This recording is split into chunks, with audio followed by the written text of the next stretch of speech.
This is kind of this is an impromptu live. Just trying this out. I've been thinking about doing this for quite some time. I noticed, this was maybe a year ago, that you could go live on your mobile device, and I've always wanted to do that, especially out in the garden or we're out in the woods doing something. I've even thought about doing it hunting, but I didn't want to scare the deer. So today we are boiling our second boil of maple syrup, and we've been going for quite a while right now. So I think I started, what time we start? We started at 7 o'clock this morning, and I got a boil going, probably a decent boil. I'd say we got it going about 7:45. So by the time I got a fire going in the box and a good boil going, took about half hour, 40 minutes or so.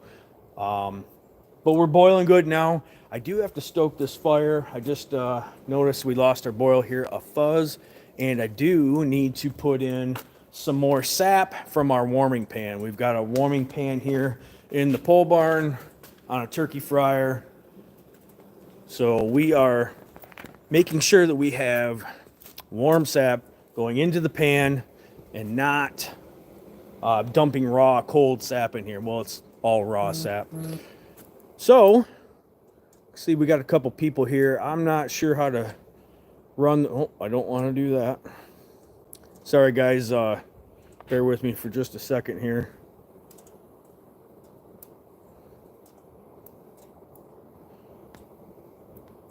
So like I said before, we're just trying this out. I thought it was a good day.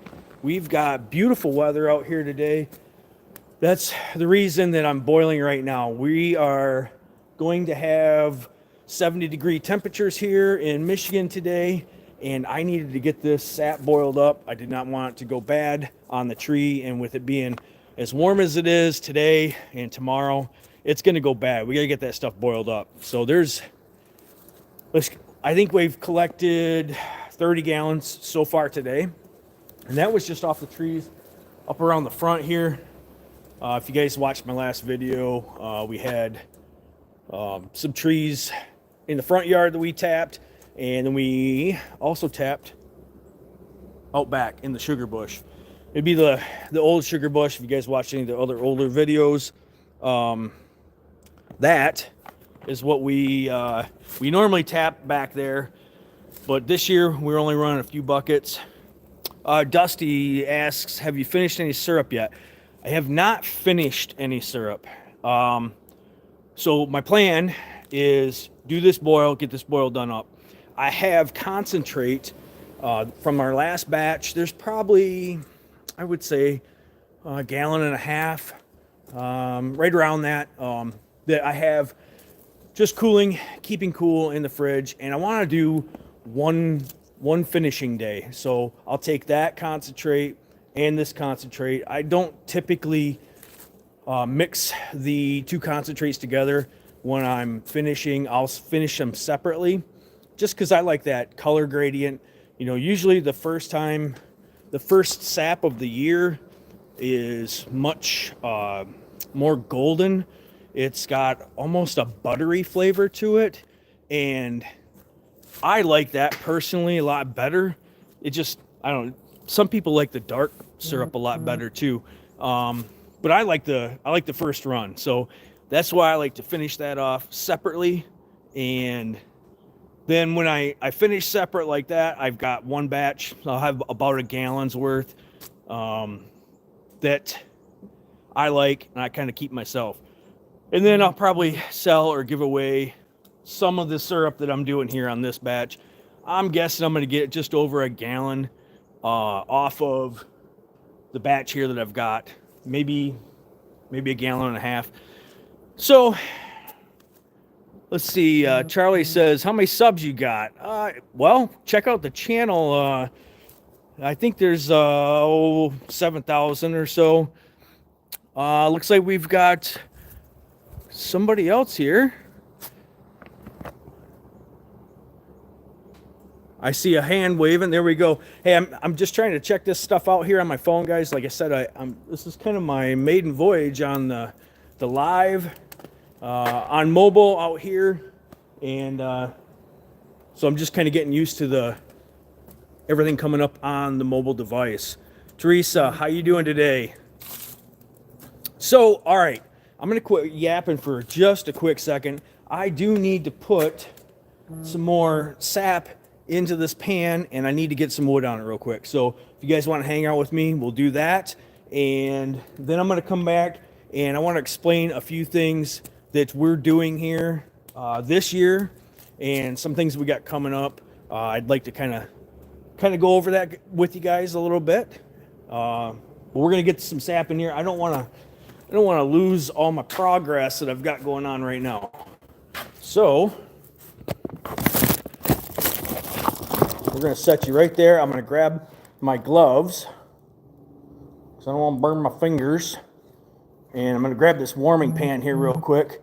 And then we're going to put some sap in the pan. Jasmine, we are in mid-Michigan. So if you took Michigan, we're in the middle. That's kind of where we're at. That's how we do things here in Michigan. We just use our hand for a map. All right, so right here, I've got a pan of warm sap going right in the evaporator.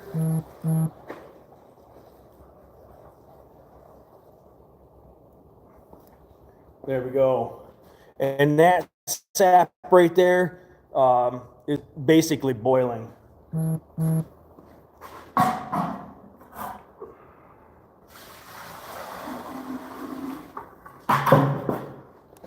Okay, so like I said, this is kind of a maiden voyage, and see how this goes.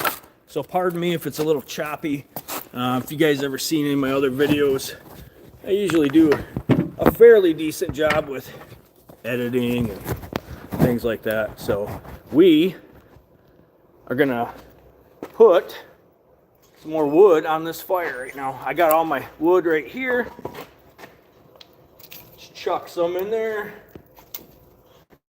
Get this boil rolling. Whoa. Here, I want to show you guys something too. Let me get a couple sticks in here quick. Whoa, whoa. All right, let's see if I can do this one-handed real quick.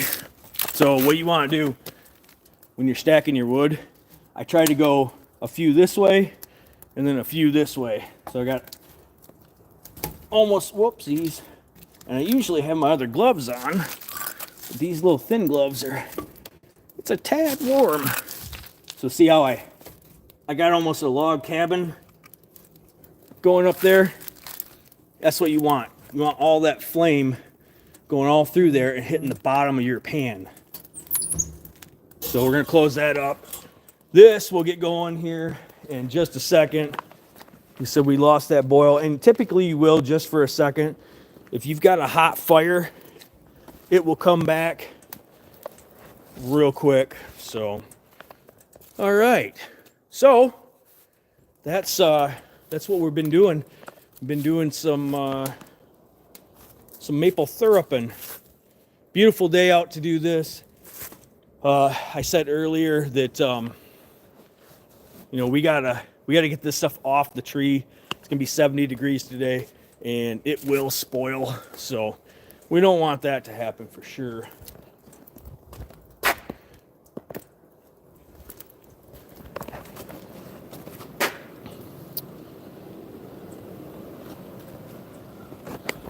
All right. Dusty says he runs a blower on his stove, it kicks the fire up. Yep. I tried that years ago. It did work. It worked a lot better. I've seen many guys running a blower. A lot of times they'll have something going right where your air intake is here. They actually take that right off, and they'll have some kind of a duct work with a fan going on it. A lot of guys run it. I haven't. I tried it once with, I don't know, something stupid like a hair dryer or something I had. And it did work, but I don't know. I don't know why I don't run it. That's a very good question. I probably should, right? So usually we're running hundreds and hundreds and hundreds of gallons of sap every year. This year we kind of are taking a little bit of a break. We're still, making syrup, obviously, but I think last year we did, 800 plus gallons of sap. Probably made 7-8 gallons of syrup. I still have some syrup left over from last year, so we opted to this year not make as much syrup because I've already got some, and we got some other stuff coming up. I've got other projects I need to get done, so I figured instead of spending the 8 weeks on a full season, I would spend closer to, I'm on three weeks, maybe 4 weeks total here that we're going to have into it. And I'm going to spend that other time, the other few weeks, doing some other things and getting some projects done. We're still just starting seeds here for gardening season's coming up real fast. The weather's broke around here, so we got to gear up for the next season. And when we're starting all of our seeds for this garden, it takes a little while. It's not just a one-day job or anything. But you can tell this thing's hot, can't you? Because I'm standing right next to it and I'm starting to sweat a little bit. So, yeah, the other thing too is I usually run RO system, and this is the first year since our first year of boiling sap. This is the first time I haven't ran an RO, and boy, I kind of forgot how long it takes to boil raw sap, and especially with the silvers and reds that we have around here, we don't get a high sugar percentage at all, so that's okay. But this is the RO, or the RO setup is actually in the house, but these are my IBC totes, and then I have some 35-gallon food grade barrels that we put concentrate and the permeate in. So I usually have this whole setup going here. I have a pre-warmer here up on my exhaust where my RO pumps right into it, and then it just drizzles out into the pan. I'm just not running that setup this year. I kind of figured I was gonna run that. I got new membranes for it. Membranes are kind of expensive. I think for 3 of them that I run for 150 gallon per day, they run about, I don't know, $65 or so. I got a set of them, but I figured once I decided that I was only going to run a couple batches, I didn't want to have to use those RO membranes up there. When they're brand new, they work really good, but when you save them for the next year, they tend to not work as well. So I didn't want to use them for just 2 runs. So that's why I didn't RO this year, and it's taken me a lot longer to boil this down, obviously, but it's still fun. I mean, that's the whole point of doing this is, be outside all day long, stoking a fire and walking around the woods and checking stuff out. So, hey, Sharon, good morning to you too. Yeah, yep, Dusty, it's going to take this, let's see, the 55 gallons I did the other day that was not RO'd, I think it took, I would say, a good 8.5, 9 hours. And I'm guessing we're going to have a little bit more sap this time. I'm thinking we're going to be right around 60, maybe a little bit more. But I started at 7 o'clock this morning getting this fire going. Really had a good boil going at 8. So I'm hoping that I can be done at a halfway decent time this evening, and still get everything done, finished up, and put in the fridge. I'll take this off. I'm not going to finish it on the pan. I'll end up taking this off into a pot, in a stock pot, and then I'll put it into the refrigerator until I'm ready to finish. And that's what I'm going to, like I said, I'm going to try to finish yet this weekend. But I've got other things going on too, so I'm sure I'll probably get to it. Today, supposed to be super nice out here, and it's going to be, tomorrow it's supposed to be like even warmer, like 74 or something, but I think it's going to be raining, and then it's supposed to be 50-mile-an-hour winds. So I didn't want to be out here trying to do this in, a storm. And then I think Sunday it's supposed to get down cold again. I even heard that we're supposed to get some snow flurries by the end of the Sunday afternoon there. So we'll see. I'll probably end up finishing this weekend. I like to film stuff like that. I want to bring everybody along and show my process. It's probably a little bit different than everybody else's, but sometimes you learn something. Sometimes you see something different that maybe you haven't seen before, and little tips and tricks. That's kind of like what we like to do around here. So Sharon says we don't grow these trees in Mississippi. Yeah, some places don't have the maples like we have around here. I have a whole woods full of maples. Unfortunately, I don't have sugar maples, but you can tap silvers, reds, and any maple you can tap and make syrup out of. It's a lower sugar content. So I tap them. I have fun with it. In our area, there's sugar maples all over the place. I just don't happen to have any on our property here. But Dusty says it's 70 down here in southern Ohio. The season's done. Yeah, I'm sure in southern Ohio it's probably well done. And with that storm coming through tomorrow, you're not going to be wanting to be out there doing anything anyway. So this is going to be our first 70-degree day of the year this year. And tomorrow, I guess you can count tomorrow as a 70-degree day, but it's still, if it's 50-mile-an-hour winds, it's not going to feel like 70 degrees either. So, yeah, southern Ohio, I've heard a lot of people that did real good down that way. I've heard a lot of people had a really good season so far, especially, even northern Kentucky area, I think. They had a good season there. And it finally got cold up here this year where I figured we were going to have a really good season.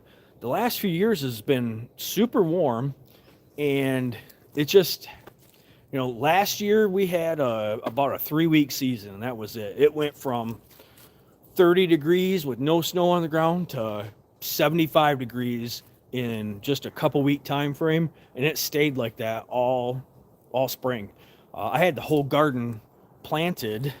I was a month early on getting everything in the garden planted this last year. So yeah, we're just rolling now. It's got a good boil going now. I actually do need a little bit more wood to get this side going, but kind of hard to do it one-handed. That's okay. We'll get her going. She's rolling. I've got, if you guys didn't here, propane tank, and we're getting that sap warmed up before it hits that pan. That's key. I don't know if you guys have ever boiled sap like this before, but if you put cold sap in, you'll lose that boil. I've done it, and once you lose it, you dump that real cold sap in there, it can take, a half hour to get back up to temperature before you get a good rolling boil again. You don't want to lose that. That's where you get all your evaporation from.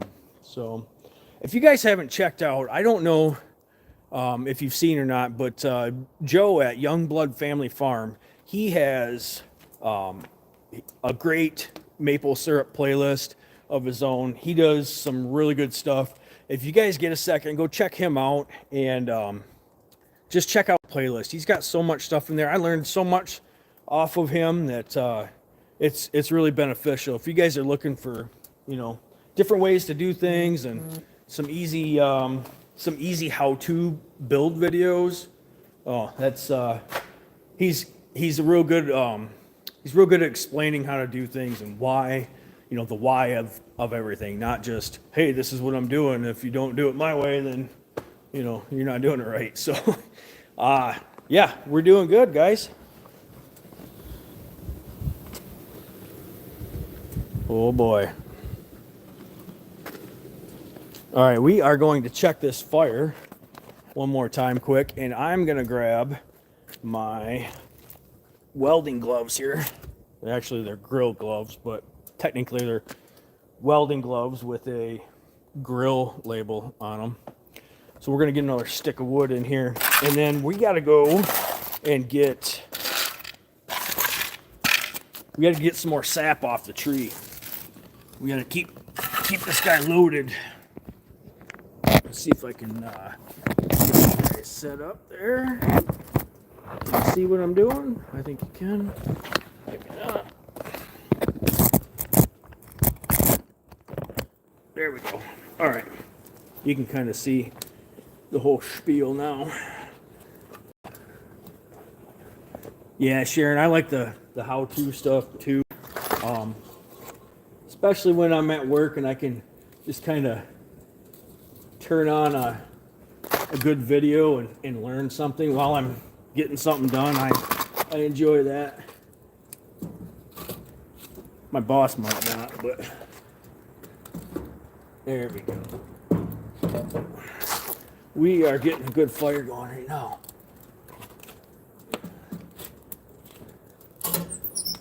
Yep. Right now, Dusty, would be a good time to have that blower going because I'm starting to get a mass of coals in there.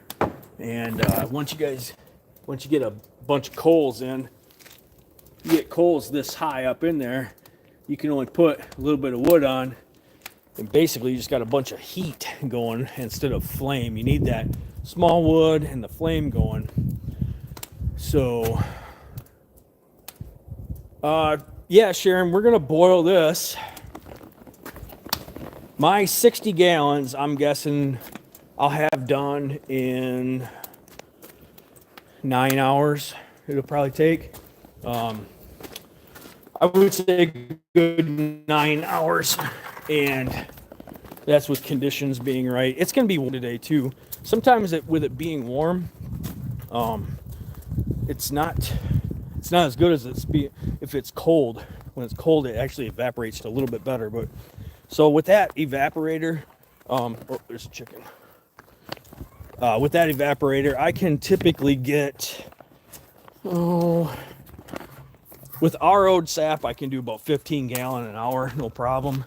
With the raw sap, probably at 10 to 12 maybe. If I got a good roll and boil, it just depends.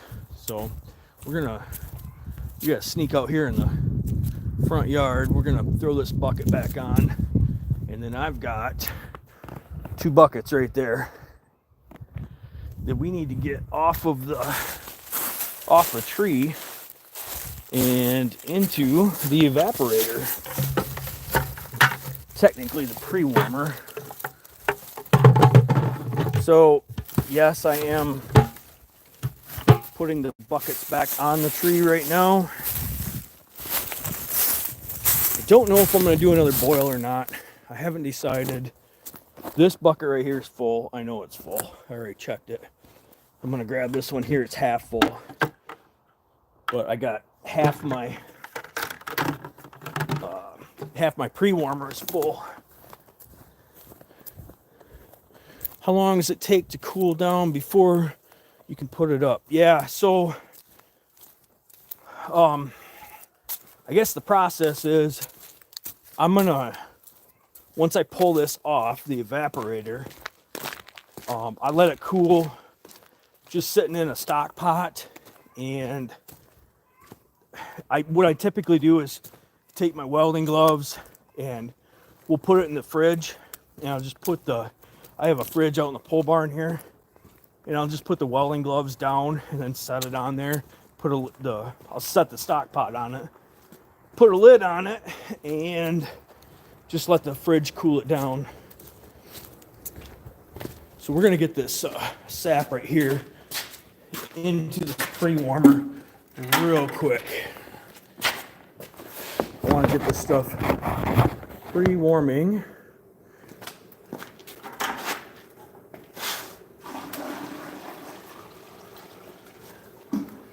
So it typically takes, it'll be cool in the morning. And then I'll deal with finishing it off tomorrow or Sunday. So basically finishing process. Actually, I have something here I'll show you real quick. But what you got to heat it back up.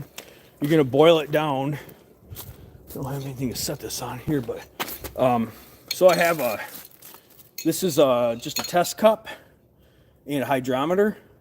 And this hydrometer is for syrup. So, hold on just a second here. Okay. So this hydrometer, see the two red lines right there? The top line is for hot test, and the bottom red line is for a cold test. So when you're boiling your sap, you're finishing your sap off. If you put this in, you fill your test cup up with syrup, with what you think is finished syrup, and as long as this hydrometer floats at that top red line, then you've got finished syrup. So at that point, I put it in my vacuum filter press, and that just it filters out any niter, any bugs, squirrels, sticks, anything that may have gotten missed throughout the whole process, and then we bottle it into glass bottles.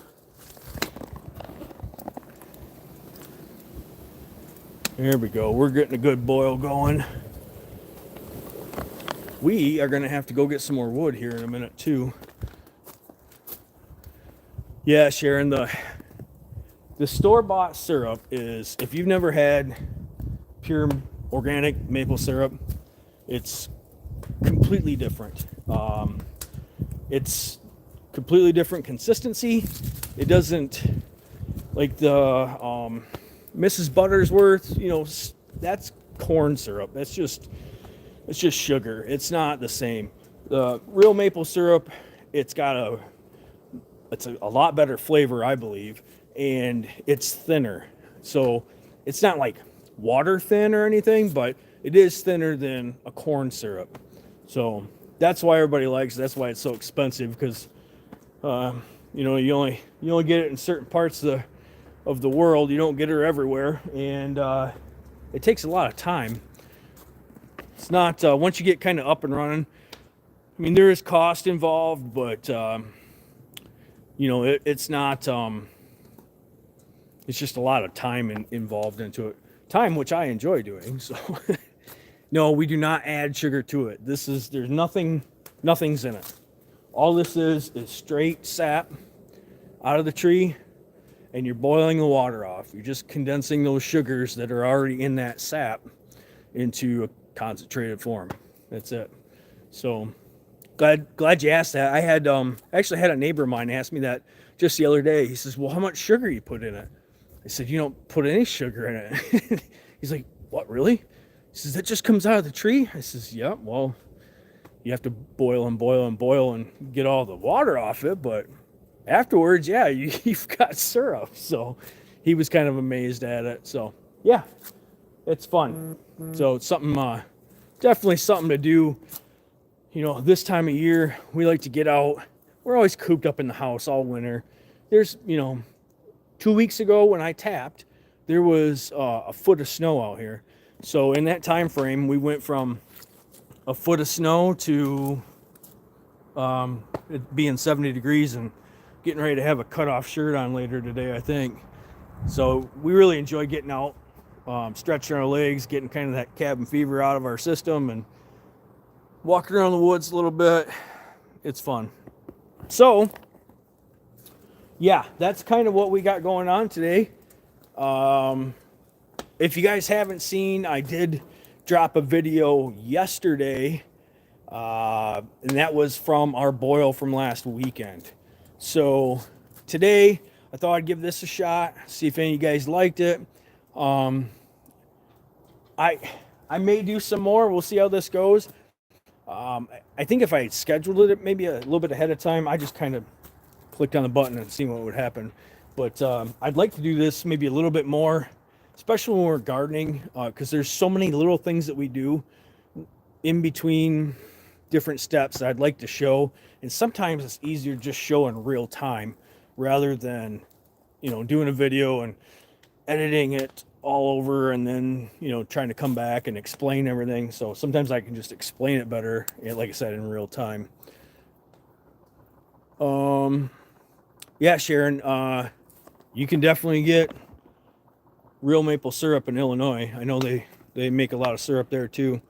I'm sure you could probably Amazon it or something. I don't know. Everybody up here sells it, so it's like it's all over, so it's completely different. But if I go to the feed store to get chicken feed, they've got honey and syrup sitting there for sale. Like every little store like that they have that around here. So let's see. Yeah, what else? I think this is fun. I actually yeah, maple syrup stands, eggs, and honey. Yeah, eggs are, boy, it seems like I was just talking to the wife about this the other day, but I think we were one of the first ones. We got chickens right before COVID, and I had already planned on getting them. It was kind of a coincidence that all happened at the same few months. But ever since then, in the last few years here, if you're driving around our neighborhood, like every other house has chickens. Like now I can hear everybody's roosters going in the morning. When I was out here at 7 o'clock this morning getting ready to get this thing going, I heard roosters over here, I heard roosters over there, I heard roosters over there, and mine weren't even out of the coop yet. So, but yeah, everybody's got little stands out, which is great. I think everybody should be doing that. I think everybody should be more self-sufficient, making their own things. And if you have a surplus, selling a little bit here and there to recoup some of the feed costs or, just some of the cost involved with all this stuff. There's a lot of cost with gardening too that you don't even think about. There's just not the seeds, but all the canning equipment to store that food, or bags for freezer bags, vacuum sealer, that type of thing. Yeah, it gets costly. So if you're got a little roadside stand selling some of that stuff, I think everybody should be able to do that.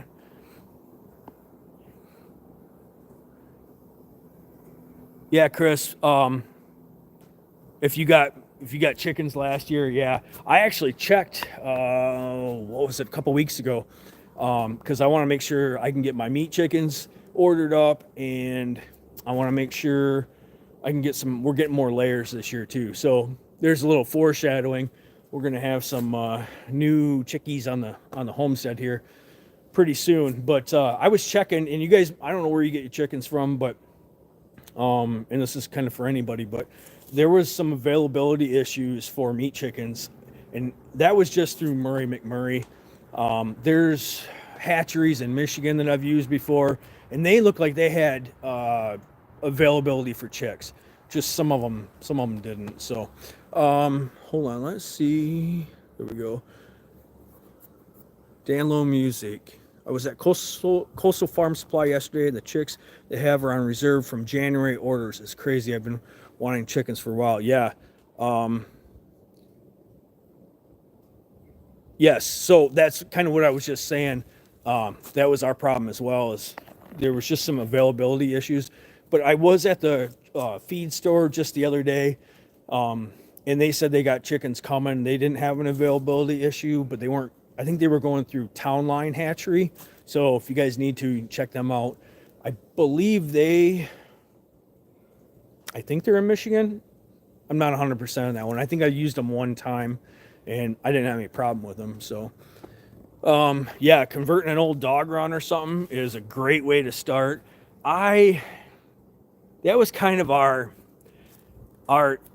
big thing into really jumping into more homesteading things. Was I kind of had to convince Candace to get some chickens, and I did that I started buying things, like cheap things, before I even got the chickens. And I wouldn't advise doing that. Probably it wasn't the best idea, but I buy like a little chick feeder, or a couple weeks later I bought a little water, and they were only I don't know, $8 or something online at the time. So I just buy these little things and I put them in the house. I'm like, hey, these are here's a water for when we get chickens. And that's kind of how we got started on that stuff. But so I didn't have a chicken run. And when like I said, right in 2020 there, when everything hit, I didn't have anything. So we had to make brooders right away. And I had built that whole chicken coop and chicken run while we were off of work during 2020 there. And I had to build that because I didn't have anywhere else for the chickens to go. I mean, I could put them in the barn or something, but I didn't want to mess up the barn, and I was going to have a chicken coop anyways. I'm like, all right, we're going to go out, we're going to build this thing. And I kind of just did it. But I wish I would have had an old dog coop or something, or a dog run or somewhere to put them, but I didn't have it at the time. Sharon says, yeah, gardening isn't cheap, but it pays off in healthy food. And it does, 1,000%. We grow all our veggies. I mean, everything that we can, we put up, we store.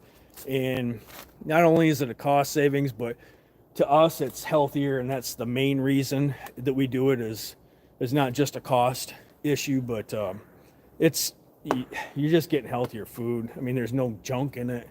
And we enjoy that. Yeah, Chris, we do. Actually, I'll show you the chicken tractors right here. They're just on the other side. Excuse the little bit of mess back here, but yeah, so right there's our chicken tractors. I got my trailer sitting out back right now too. So I got 2 of these.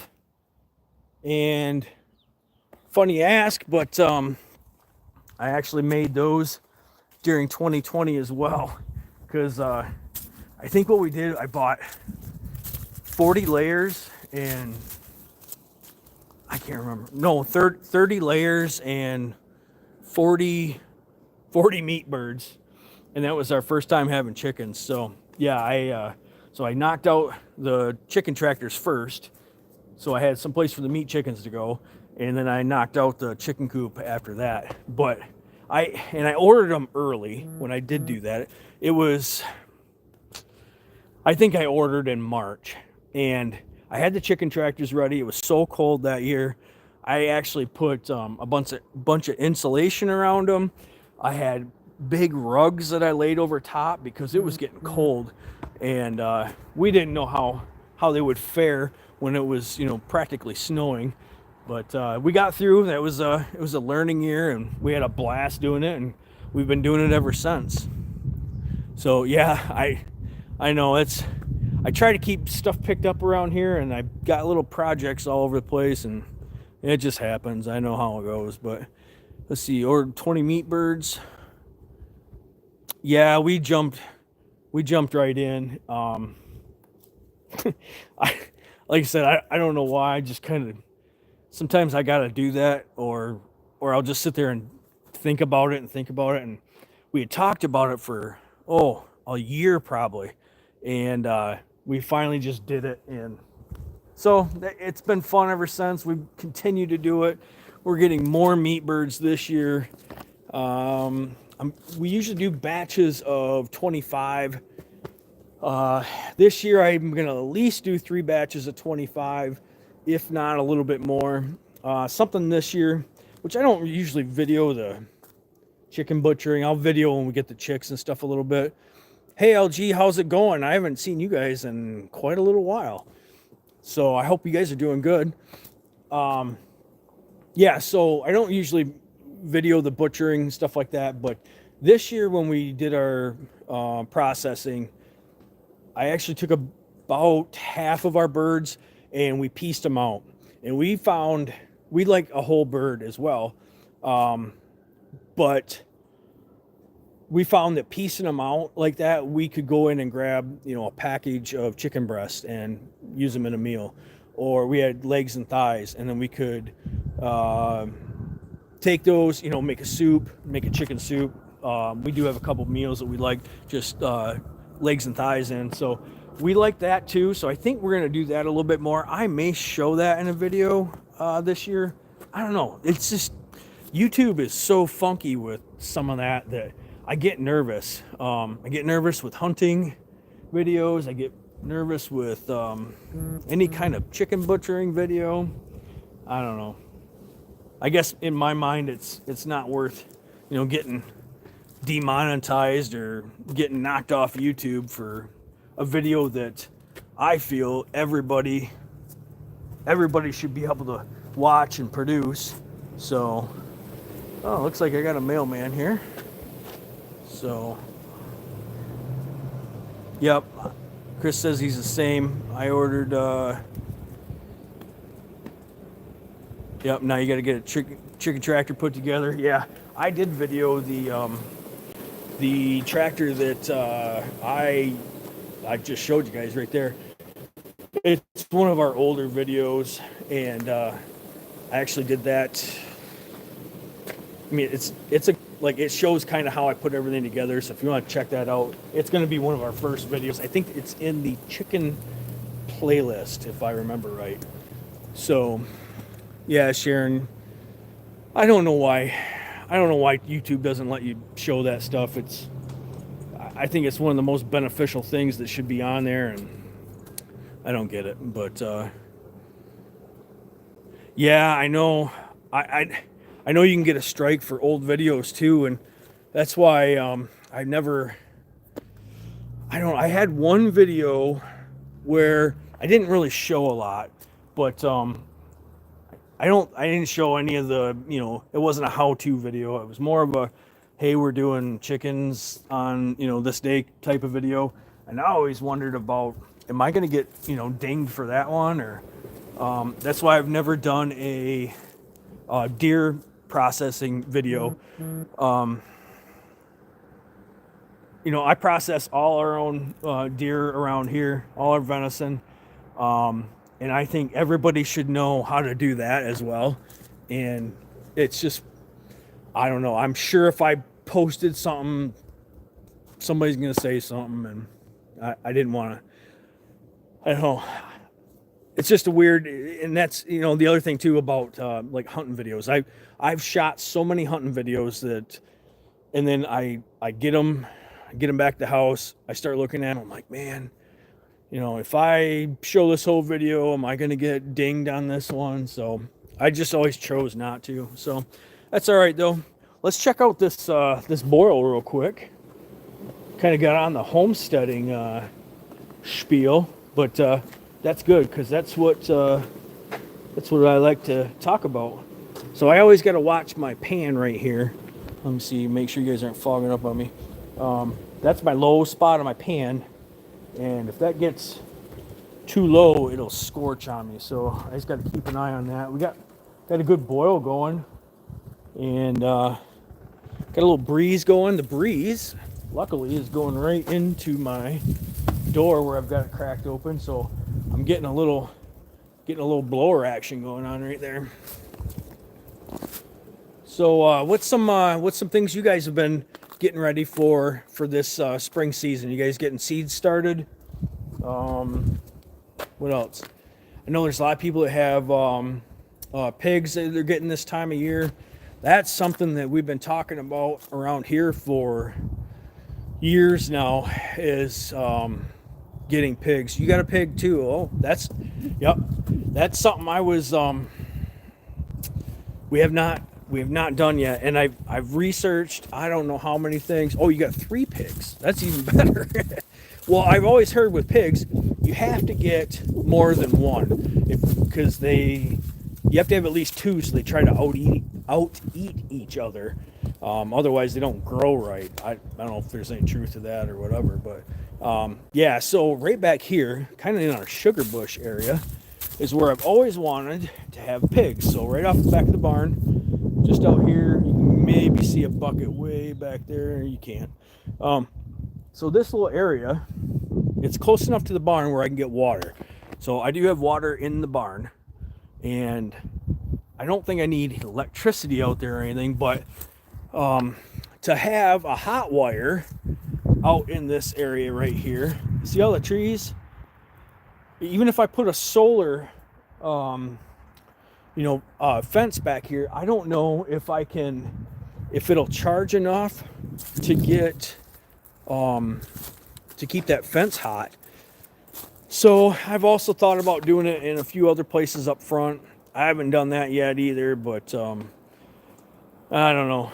We're trying to eat healthy, and I don't know if pork's the best thing you should be eating or not. Sharon's got some cabbage and broccoli and carrots growing. That's awesome. Well, with you probably got them in the ground by now. I've got broccoli starts in the basement. They're about yay big, and I got some other like cauliflower, cabbage, things like that starting. I got 3 air cleared. I'm just reading Danlo Music's comment here. So I can plant more trees, grapevines, blackberries.